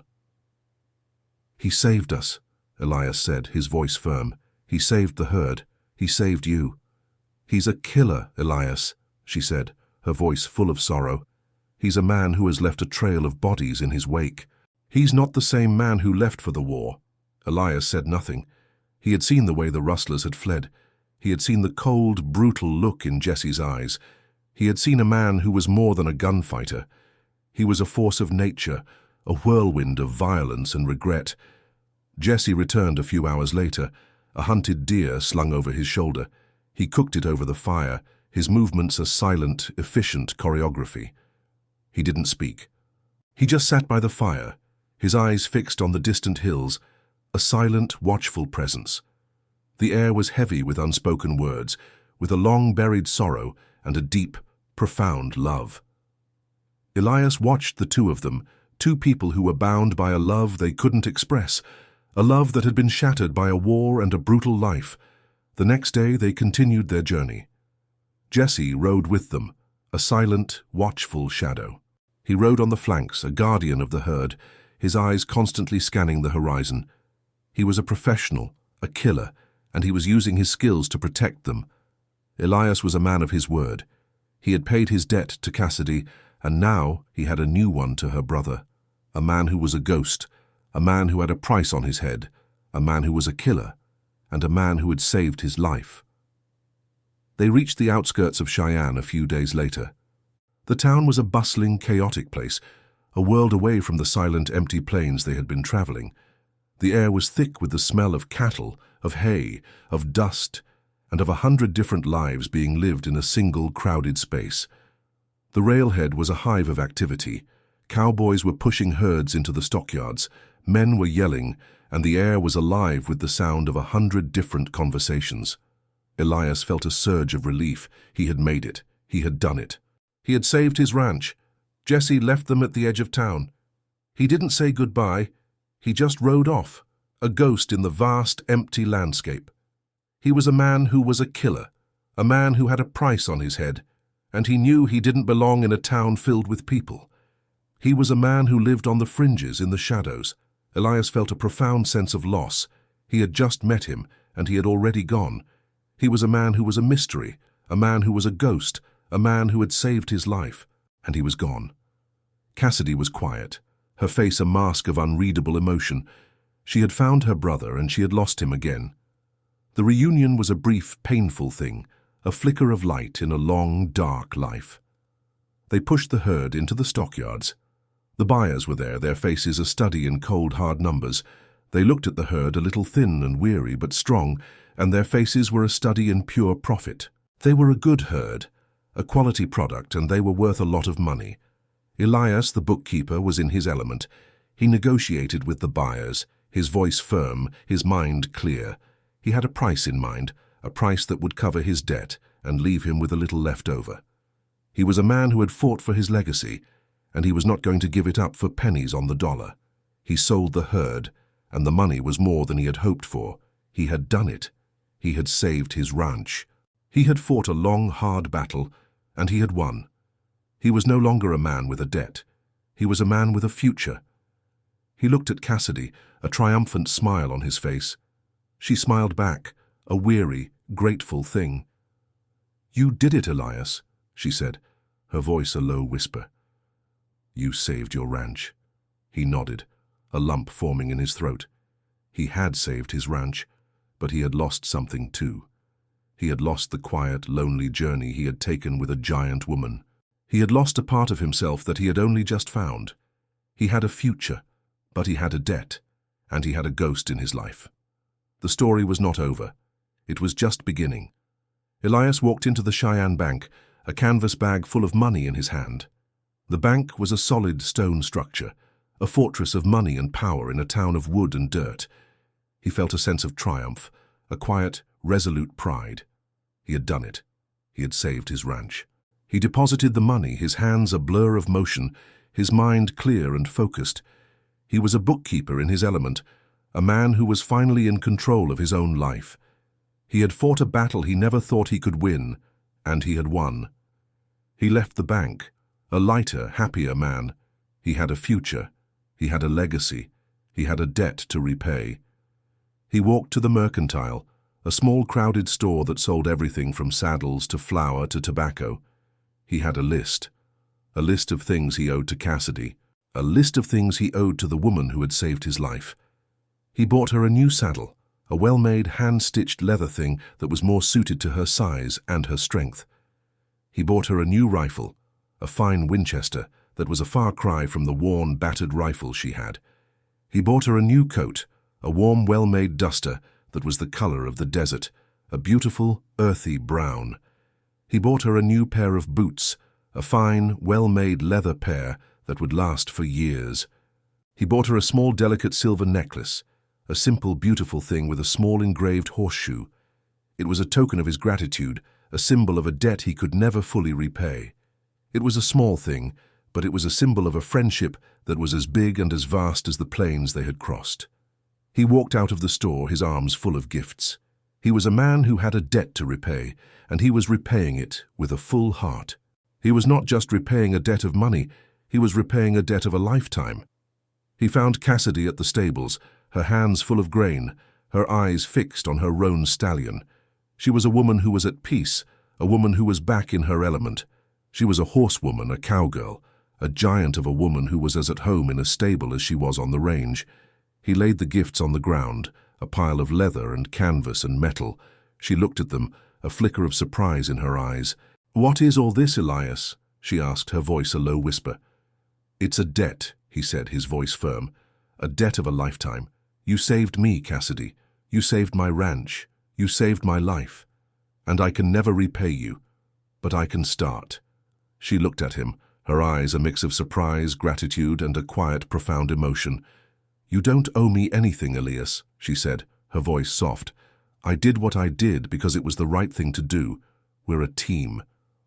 "We are," he said, his voice a low, fierce whisper. "But a team takes care of its own, and I'm taking care of my own. It's a gift, Cassidy, a gift from a friend." She smiled, a true, genuine smile that reached her eyes. She picked up the necklace, her large fingers fumbling with the small, delicate chain. He helped her put it on, his hands a little clumsy, a little shaky. The silver glinted in the sunlight, a small, bright testament to a friendship that was as big and as vast as the plains they had crossed. He had a debt to repay, and he had a friend for a lifetime. He was not just a rancher anymore. He was a man who had faced his fears, who had found a strength he never knew he had, and who had found a friend in the most unlikely of places. He was not just Elias Thorne. He was a man who had a story to tell, a story of a long, hard journey, a story of a debt repaid, and a story of a friendship that would last a lifetime. The journey home was different. There was no herd to guide, no rustlers to fear, no debt to repay. It was just Elias and Cassidy, two friends riding side by side, their silence a comfortable, easy thing. They spoke of the future. Elias spoke of his plans for the ranch. He was going to hire new hands, build a new barn, and expand his herd. He was a bookkeeper by nature, and he was making a meticulous, detailed plan for a future he had almost lost. Cassidy spoke of her own plans. She was going to stay on her land, a solitary woman in a vast, empty landscape. She was going to live her life on her own terms, a free spirit who belonged to the land she loved. She spoke of her brother, a ghost from her past, a man she had found and lost in a single painful moment. She was a woman who was at peace with her life, a woman who had found a new kind of strength in the quiet solitude of the plains. They were two people who were going in different directions, but they were bound by a shared history, a shared journey, a shared understanding of a life that was both brutal and beautiful. They were a few days away from the Thorne Ranch when a new kind of silence settled between them, an unspoken, unacknowledged thing. The knowledge that their journey was coming to an end, the knowledge that they would soon be parting ways. Elias felt a lump form in his throat. He had spent his life in a world of numbers and ledgers, and he had never had a friend like Cassidy. He had never had a partner. He had never had a person who saw him for who he was, not what he was. He was a man who was used to being alone, and the idea of being alone again was a bitter, painful thing. Cassidy, too, was a woman who was used to being alone. She was a giant of a woman who had lived a life on the fringes, a woman who had been seen as a caricature, not a person, and she had found a man who saw her, a man who saw past her size to the woman beneath, a man who was her friend, her partner, her fellow warrior. The air was heavy with unspoken words, with a deep, profound sadness. They were a few miles from the Thorn Ranch, a few hours from the end of their journey. They were a few moments from a goodbye that they didn't want to say. Elias stopped his horse. He looked at her, his eyes full of a love he didn't know how to express. "Cassidy," he said, his voice a low, rough whisper, I don't want you to go." She looked at him, her eyes a mirror of his own. "I know, Elias," she said, her voice a low, gentle sound. "But my home is on the plains. My life is there. And your life, it's here." "I know," he said, his voice full of a deep, profound sadness. "But I don't want to be alone again." She smiled, a soft, sad thing. "You're not alone, Elias. You have your ranch, you have your legacy, and you have your memories, and you have me." She dismounted and walked toward him, a large, gentle figure in the fading light. She put a hand on his shoulder, her touch a soft, warm thing. "We'll always be friends, Elias," she said, her voice a low, gentle sound. "We'll always have this, and you'll always have a place in my home. And I'll always have a friend in you." He nodded, a lump in his throat. He reached out and took her hand, his small, calloused hands in her large, strong ones. It was a gesture of a promise of a friendship that would last a lifetime. They rode the rest of the way in silence, their hands still clasped, a silent promise to a future they would be living apart. The sun set, painting the sky with 100 different shades of orange and pink and red. The night came, a dark, star-filled blanket. They were just a few miles from the Thorn Ranch, a few hours from a goodbye they didn't want to say, and they were holding hands, two friends, two partners, two people who had found a love that was deeper, more profound and more real than any they had ever known. The Thorn Ranch was just a few hours away, a distant speck on the horizon. Elias and Cassidy were riding side by side, their hands still clasped, a silent promise to a future they would be living apart. The journey was almost over, and the future was a real, tangible thing, but the past was not ready to let go. A rider emerged from the shadows, a dark, malevolent figure on a black horse. He rode toward them, his face a mask of cold, hard rage. It was Alistair Finch. He was a vulture who had been waiting for the carcass to fall, and he was not happy to see his prey still alive. "You're alive," he said, his voice a low, venomous growl. "I was told you were dead. I was told your herd was gone." Elias felt a surge of cold fury. This man, this parasite, had been the source of all his pain. He had been the one who had tried to take his ranch, the one who had sent the rustlers, the one who had tried to destroy his life. "I'm alive, Finch," Elias said, his voice firm, "and my herd is safe. I sold it at the railhead, and I paid my debt. I'm debt-free." Finch's face was a study in pure, unadulterated rage. He had lost. He had gambled, and he had lost. He had a debt to his investors, a debt that he couldn't pay. He had been so sure he had won. He had been so sure he had destroyed Elias Thorn. "You're a liar," he said, his voice shaking with fury. "You have nothing. You're a beggar." "I have my ranch," Elias said, his voice a low, steady sound. "And I have my pride, and I have my life, and I have my friend." He looked at Cassidy, a silent promise to the woman who had saved him. She was a silent, watchful presence, her hand resting on her pistol. She was a woman who was a legend, a woman who was a force of nature. Finch's rage boiled over. He pulled his pistol from its holster, his hands shaking. "You're a dead man, Thorn," he said, his voice a low, guttural growl. "You're a dead man." He fired. The shot was a wild, frantic thing, a shot that came from a place of pure, unadulterated rage. It was a shot that was meant to kill, but it didn't. Cassidy, with a speed that belied her size, pulled her pistol and fired. The shot was a sharp, clean sound, a direct hit. Finch fell from his horse, a dark, lifeless shape on the ground. He was a man who had lived his life by the sword, and he had died by it. Elias was a man who had never seen a man die before. He was a bookkeeper. He was a rancher. He was not a killer. But he had a friend who was, and he was grateful for it. He looked at Cassidy, his eyes full of a mix of gratitude, fear, and a new, quiet understanding. She was a woman who was a killer, a woman who was a force of nature, a woman who was a ghost from a past she couldn't escape. But she was also a woman who was his friend, a woman who was his partner, a woman who had saved his life. Again, she walked toward him, her face a mask of grim determination. She took his hand, her touch a firm, reassuring thing. "It's over, Elias," she said, her voice a low, gentle sound. "He can't hurt you anymore." He nodded, a lump in his throat. It was over. The journey was over. The battle was won. But the price was high. The price was a man's life, a man who was a vulture, a man who was a parasite, a man who had been a source of all his pain. He was a man who had a future. He was a man who had a ranch. He was a man who had a friend who was a killer. He was a man who had a story to tell, a story of a long, hard journey, a story of a debt repaid, and a story of a friendship that would last a lifetime, a friendship that was forged in blood and fire, and a shared understanding of a world that was both beautiful and brutal. They rode the last few miles in silence, the air heavy with the weight of what had just happened. Elias was a man who had a future, a man who had his ranch, a man who had his life. But he was also a man who had just seen a man die. He was a man who had a friend who was a killer. The world was a more brutal, more complicated place than he had ever imagined. They reached the Thorn Ranch as the sun was setting, a fiery ball of orange and red and gold. The ranch was a desolate, empty place, a ghost of the prosperous spread it had once been.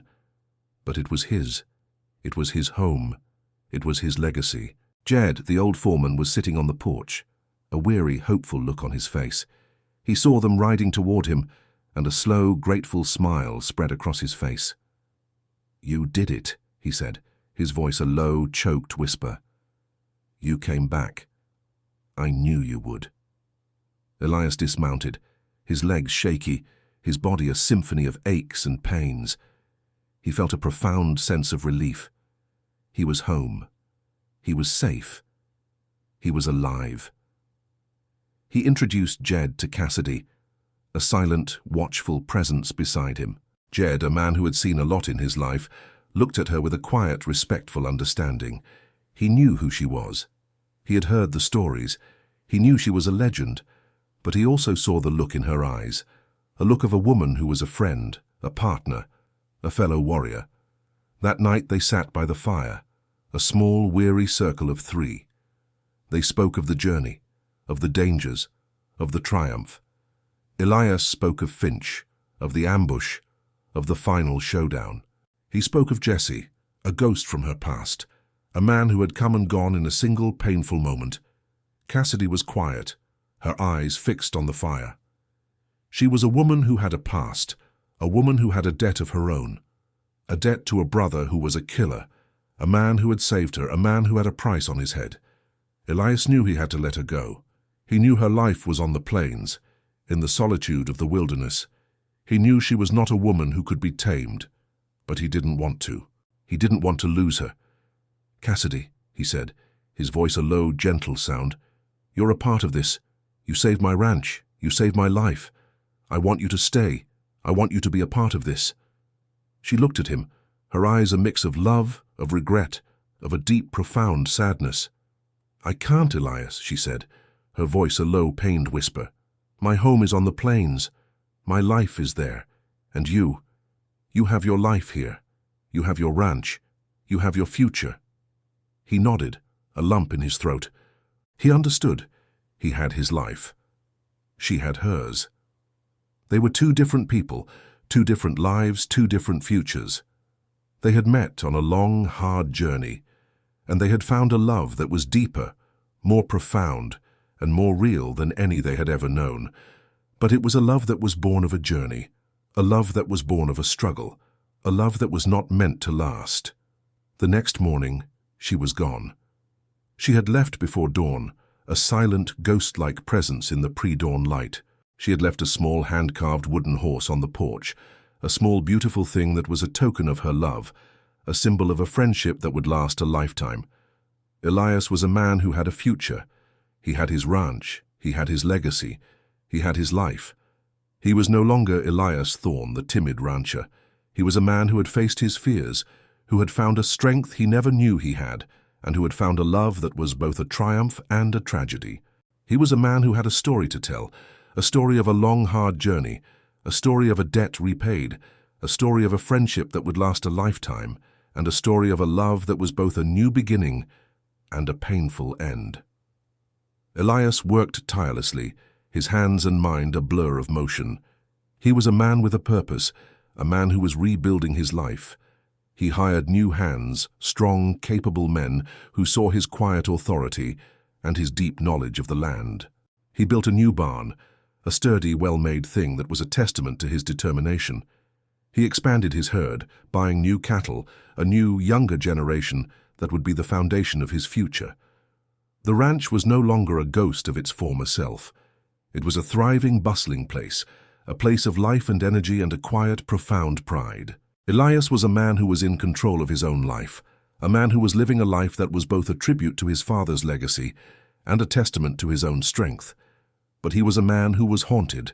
He was a man who had a ghost in his life, the ghost of Jesse. He had heard the stories, the legends, the reports of a gunfighter, a man who was a ghost, a man who was a killer, a man who was a legend, a man who was wanted in 5 states for murder, for theft, for a long list of other crimes. A man who was a hero, a man who was a monster, a man who was her brother. He had seen his face, the cold, brutal blue eyes, the lean, hard-faced man who was a force of nature, a whirlwind of violence and regret. He had seen a man who was a killer, a man who had a price on his head, a man who had saved his life. He was a man who was a constant presence in his life, a silent, shadowy figure who was always on the edge of his vision. He was a man who was a reminder of a world that was more brutal, more complicated, and more real than he had ever imagined. One evening, he was sitting on the porch, a book in his hands, the setting sun painting the sky with 100 different shades of orange and pink and red. He heard a noise, a soft, familiar sound of a horse's hooves on the hard ground. He looked up. A rider was approaching, a dark, shadowy figure on a black horse. He was a man who was a ghost, a man who was a legend, a man who was her brother. Jesse dismounted, his movements a silent, deliberate thing. He walked toward him, a man who was a shadow in the fading light. He was a man who was a stranger, but he was also a man who was a part of him. "I heard you saved the ranch," Jesse said, his voice a low, flat rumble. "I heard you paid the debt." "I did," Elias said, his voice firm. "I did what I had to do." Jesse nodded, a ghost of a smile on his face. "You're a different man now, Elias Thorne," he said, his voice devoid of emotion. "You're not a bookkeeper anymore. You're a rancher. You're a fighter. You're a man."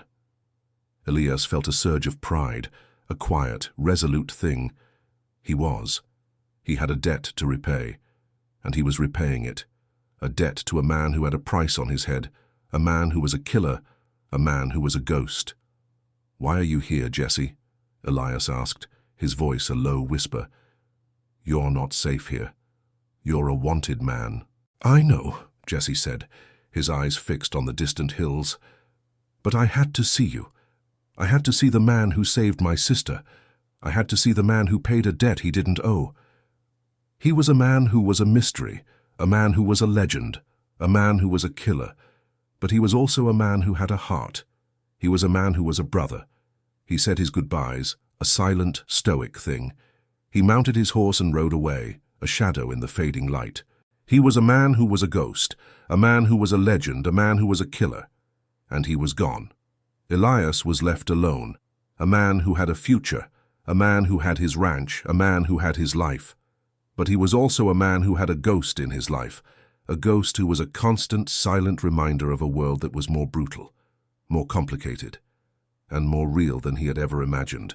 He was a man who had a story to tell, a story of a long, hard journey, a story of a debt repaid, a story of a friendship that would last a lifetime, and a story of a love that was both a new beginning and a painful end. Months passed, and the rhythms of the Thorn Ranch became a new, comforting normal. Elias was a true rancher now, his body hardened by labor, his mind sharp from the constant management of his herd and his land. He had hired a small but loyal crew, men who respected him not for his father's name, but for his own quiet strength. He was a man who led by example, working side by side with his hands, his knowledge of the books and his newfound grit a powerful combination. He had rebuilt the ranch, and it was now a testament to his own resilience. The barn was new and sturdy, the fences were strong, and the herd was thriving, a testament to the long, hard journey he had taken. He was a successful rancher, a man who had faced down his fears and had won. But the ranch, for all its prosperity, felt empty. The silence of the plains, once a comforting presence, was now a hollow echo. He was a man who was surrounded by people, but he was a man who was alone. He was a man who had found a friend in a giant woman, and he was a man who had lost her. He often rode out to the high ridge overlooking the valley, the place where he had first seen her. He would sit there for hours, his eyes fixed on the distant horizon, a silent, lonely figure in the vast, empty landscape. He thought of her. He thought of her quiet strength, her easy grace, her eyes that were a mirror of the untamed land she loved. He thought of her laugh, a low, gentle sound that was as rare and as beautiful as a desert flower. He had a future. He had a ranch. He had his life. But a part of him was still on that long, hard journey. A part of him was still riding side by side with a giant woman who had changed his life forever. He was a man who had a ghost in his life, a ghost who was a constant, silent reminder of a friendship that was a debt, a friendship that was a love, a friendship that was a painful, beautiful memory. One afternoon, as the sun was setting, painting the sky with 100 different shades of orange and red and gold, he saw a rider on the horizon, a lone rider on a massive roan stallion. His heart leaped into his throat. He knew that silhouette. He knew that horse. He knew that rider. It was Cassidy. She rode toward him, a slow, deliberate rhythm of a person who was returning home. She was a ghost from his past, a legend from a long, hard journey, a woman he had never stopped thinking about. She dismounted, her movements a silent, easy grace. She walked toward him, a giant of a woman in the fading light. She was still a woman of the plains, her face a map of sun and wind, her eyes a mirror of a long, solitary life. But there was something different in her eyes now, a flicker of something else, something he couldn't name. "I thought you were gone," he said, his voice a choked whisper. She smiled, a soft, weary thing. "I was," she said, her voice a low, gentle sound, "but I couldn't stay away. I was on the plains and I was alone. I had my freedom, Elias, but I didn't have a friend." He took a step toward her, his heart a frantic drum in his chest.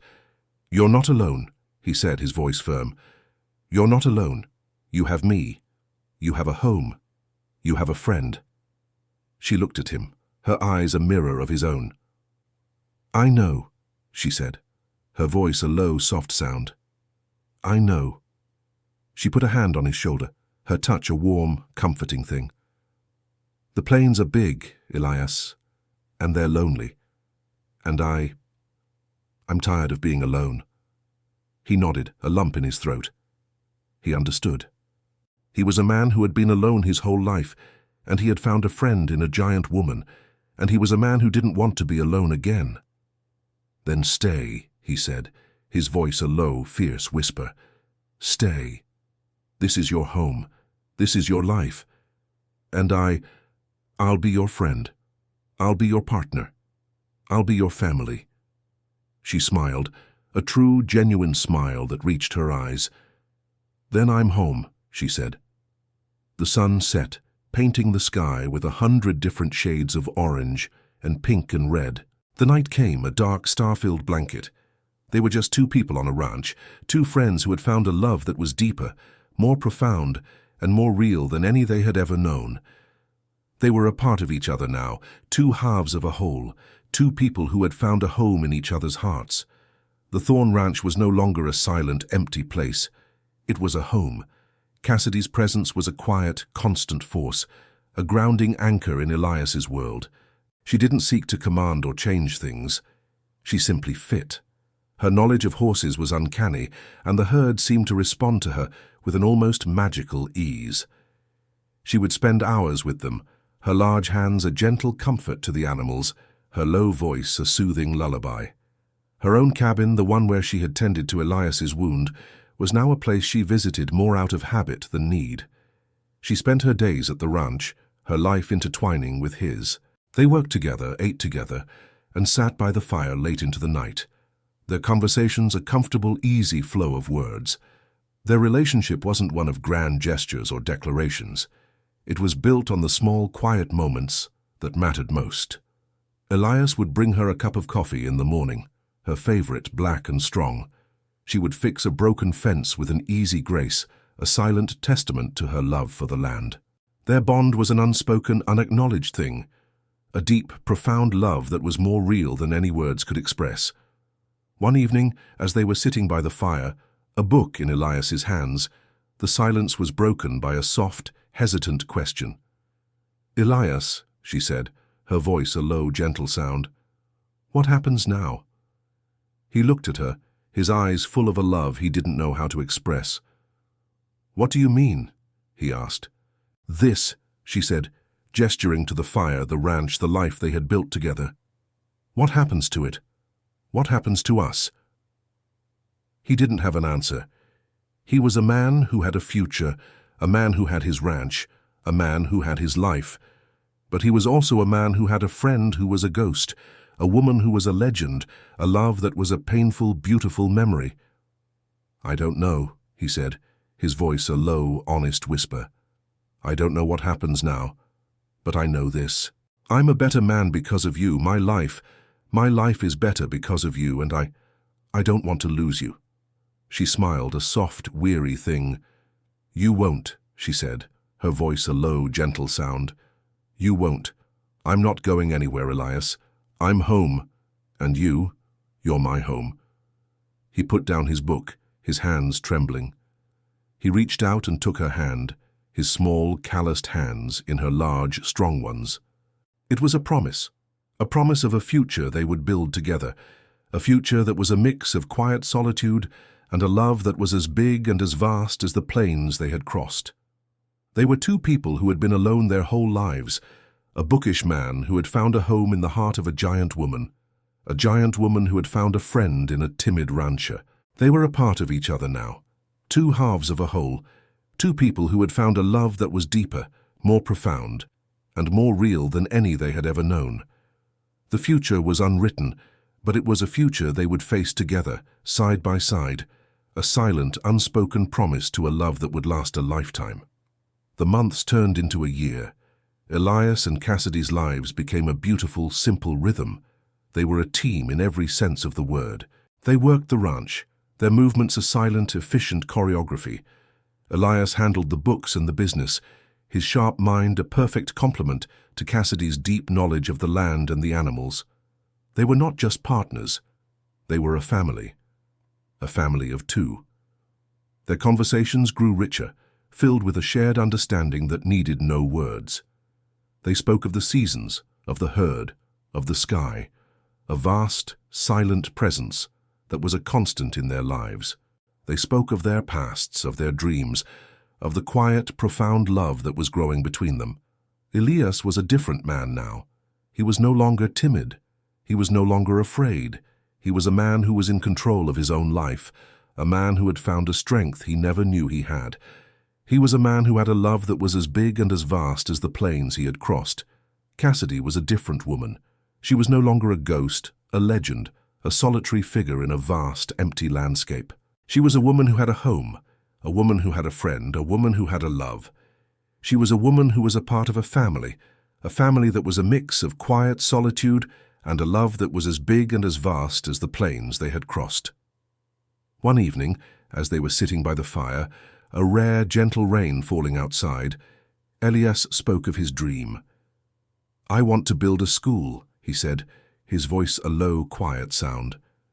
"A small school for the children of the ranchers, so they can learn to read and write, so they can have a future that is not just about the land, a future that is about a world beyond the horizon.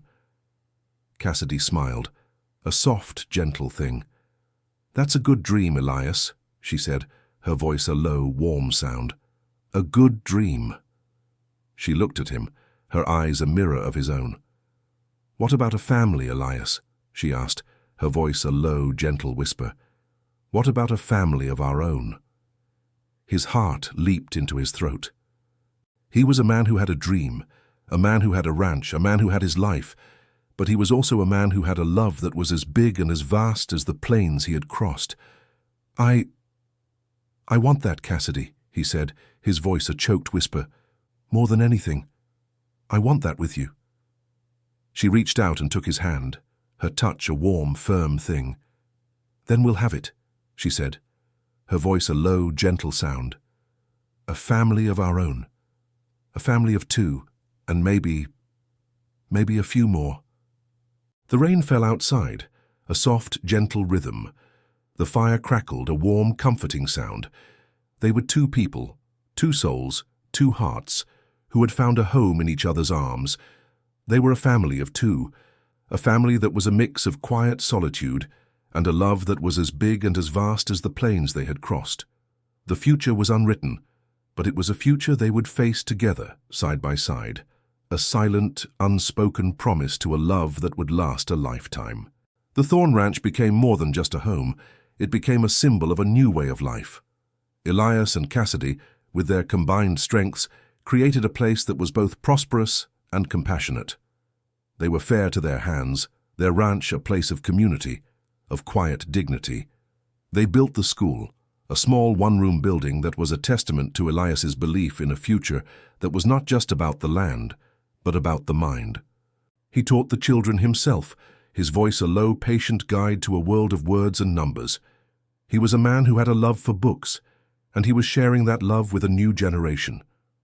Cassidy was the silent, watchful presence, a mentor to the children, a guide to a world that was both beautiful and brutal. She taught them to ride, to rope, to read the land, to understand the quiet language of the animals. She was a woman who was a legend, a woman who was a force of nature, and she was sharing her knowledge with a new generation. The Thorn Ranch was a living testament to their love, a legacy that was not just about a family name, but about a shared dream. They were a family of two, a family that was a mix of quiet solitude and a love that was as big and as vast as the plains they had crossed. One afternoon, as they were sitting on the porch, watching the sun set, a horseman rode up to the ranch. He was a lean, hard-faced man on a black horse, a man who was a ghost, a man who was a legend, a man who was a killer. It was Jesse. He dismounted, his movements a silent, deliberate thing. He walked toward them, a man who was a shadow in the fading light. He was a man who was a stranger, but he was also a man who was a part of them. "I heard about the school," he said, his voice a low, flat rumble. "I heard you're doing good work here." Elias and Cassidy were silent, their eyes a mirror of a deep, profound sadness. They had a ghost in their lives, a ghost who was a constant, silent reminder of a world that was more brutal, more complicated, and more real than they had ever imagined. "Jesse," Cassidy said, her voice a low, pained whisper. "You're not safe here. You're a wanted man."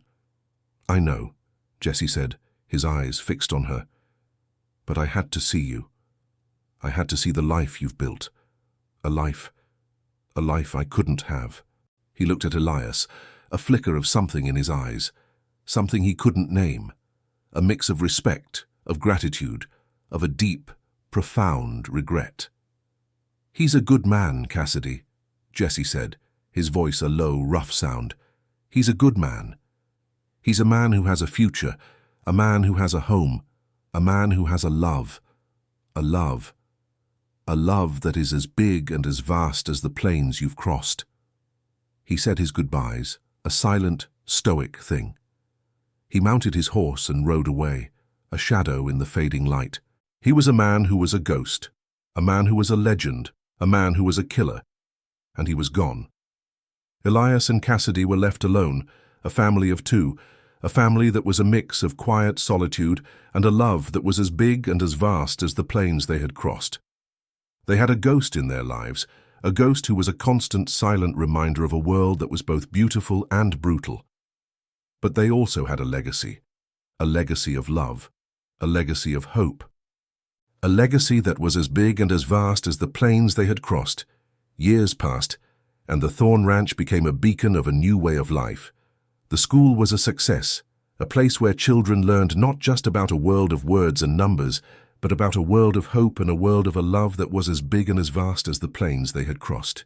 Elias and Cassidy were a living legend, a story that was whispered around campfires, a story of a bookish man who had saved his ranch, a story of a giant woman who had found a love that was as big and as vast as the plains she loved. They were two people who had found a love that was deeper, more profound, and more real than any they had ever known. Their love was an unspoken, unacknowledged thing, a deep, profound bond that was more real than any words could express. They were a family of two, a family that was a mix of quiet solitude and a love that was as big and as vast as the plains they had crossed. One evening, as they were sitting by the fire, a gentle rain falling outside, Elias spoke of a new dream. "I want to build a home," he said, his voice a low, quiet sound. "A home for us. A home that is a testament to our love. A home that is a mix of a quiet solitude and a love that is as big and as vast as the plains we've crossed." Cassidy smiled, a soft, gentle thing. "That's a good dream, Elias," she said, her voice a low, warm sound. "A good dream." She reached out and took his hand, her touch a warm, firm thing. "Then we'll have it," she said, her voice a low, gentle sound. "A home of our own. A home that is a mix of a quiet solitude and a love that is as big and as vast as the plains we've crossed." The rain fell outside, a soft, gentle rhythm. The fire crackled, a warm, comforting sound. They were two people, two souls, two hearts, who had found a home in each other's arms. They were a family of two, a family that was a mix of quiet solitude and a love that was as big and as vast as the plains they had crossed. The future was unwritten, but it was a future they would face together, side by side, a silent, unspoken promise to a love that would last a lifetime. The home was built, a sturdy, well-made thing that was a testament to their love. It was a home that was a mix of Elias's love for a quiet, orderly life and Cassidy's love for a wild, untamed land. It was a home that was a mix of a quiet solitude and a love that was as big and as vast as the plains they had crossed. They had a life that was a mix of quiet solitude and a love that was as big and as vast as the plains they had crossed. They were a family of two, a family that was a mix of a quiet solitude and a love that was as big and as vast as the plains they had crossed. Their love was a living legend, a story that was whispered around campfires, a story of a bookish man who had saved his ranch, a story of a giant woman who had found a love that was as big and as vast as the plains she loved. They were two people who had found a love that was deeper, more profound and more real than any they had ever known. One evening, as they were sitting on the porch, the sun setting, painting the sky with 100 different shades of orange and pink and red, a young boy rode up to the ranch. He was a small, timid boy, a boy who was lost, a boy who was alone. He looked at them, his eyes full of fear. I'm lost," he said, his voice a choked whisper. I don't have a home." Elias looked at him, his eyes a mirror of a deep, profound sadness. He knew what it was like to be lost. He knew what it was like to be alone. He knew what it was like to be a boy who had a dream, a boy who had a love, a boy who had a family. He looked at Cassidy, and she smiled, a soft, gentle thing. She knew what it was like to be lost. She knew what it was like to be alone. She knew what it was like to be a woman who had a love, a woman who had a family, a woman who had a home. "You're not lost," Elias said, his voice a low, gentle sound. "You're home. You're a part of our family. You're a part of our love. You're a part of our legacy." The boy looked at them, his eyes full of a mix of fear, of hope, of a deep, profound gratitude. He was a boy who had a dream, a boy who had a love, a boy who had a family. They were a family of three, a family that was a mix of a quiet solitude and a love that was as big and as vast as the plains they had crossed. They had a legacy of a love that was as big and as vast as the plains they had crossed. A legacy of a love that was deeper, more profound and more real than any they had ever known. The years passed, a gentle, quiet rhythm. Elias and Cassidy, a family of three, lived a life that was a mix of a quiet solitude and a love that was as big and as vast as the plains they had crossed. The ranch was a testament to their love, a place where a boy who had been lost found a home, a place where a man who had been timid found a strength he never knew he had, a place where a giant woman who had been alone found a love that was as big and as vast as the plains she loved. They grew old together, their hands still clasped, their eyes still a mirror of a deep, profound love. They had a legacy of a love that was as big and as vast as the plains they had crossed. A legacy of a love that was deeper, more profound and more real than any they had ever known. One evening, as they were sitting on the porch, the sun setting, painting the sky with 100 different shades of orange and pink and red, Elias spoke of a final dream. "I want to be buried here," he said, his voice a low, quiet sound. "Here, on this ranch. A place that is a testament to our love. A place that is a mix of a quiet solitude and a love that is as big and as vast as the plains we've crossed." Cassidy smiled, a soft, gentle thing. "That's a good dream, Elias," she said, her voice a low, warm sound. "A good dream. And I'll be here too. A man who was timid, a woman who was a giant, a love that was as big and as vast as the plains we've crossed." The sun set, a final, beautiful goodbye. The night came, a dark, star-filled blanket. They were a part of each other now, two halves of a whole, two people who had found a love that was deeper, more profound, and more real than any they had ever known. They were a family of three, a family that was a mix of a quiet solitude and a love that was as big and as vast as the plains they had crossed.